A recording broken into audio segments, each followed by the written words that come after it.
What if the perfect life that you dreamed of didn't turn out the way in which you hoped? What if, instead of breaking you, it became the beginning of something even more powerful? In today's episode of Chess, Not Checkers, I'm joined by Lana Manikowski, a woman who turned the pain of infertility into a mission to help other women find purpose and peace, even when life does not go as planned. But this conversation isn't just about infertility. It's about identity, about chasing what success should look like, and then having the courage to redefine it on your own terms. We talk about shame, silence, reinvention, and the radical act of dreaming again, especially when the world tells you not to. If you ever felt stuck between who you're supposed to be and who you want to become, this is your reminder that your purpose doesn't always come from a perfect plan. Sometimes it's born from what's missing.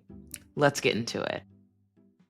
Like a lot of us think that what we've done in the past is something that defines who we are today and in our future. And just realizing you probably did the best that you could. You know, if you could have made a better decision, of course you would have made a better decision, or you would have thought longer about something that you did, or thought about the consequences. Or for me, like I probably wouldn't have waited till 37 to start thinking about having kids, all these things, but you know what, you did the best that you could. So when you learn to forgive yourself and be like, you know what, I'm going to be here with you, regardless of what decisions you made in your past. And like, let's figure out how we can make a better decision in the future. And I'm sure owning that, it feels free. It feels free just being happy with where you are.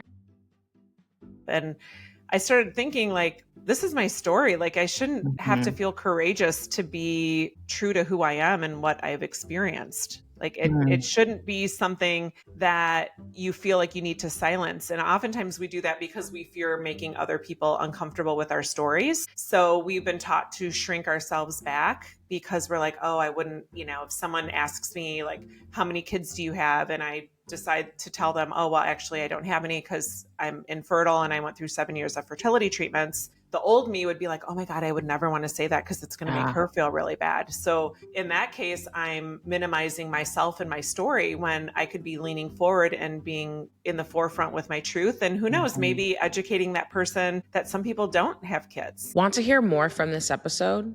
Check out the full conversation on Chess, Not Checkers, available now on Apple Podcasts and Spotify. And if you're loving these stories and want more real talk on career moves and mindset shifts, be sure to like, follow, and subscribe so you never miss a drop. Because around here, we don't just play, we change the game.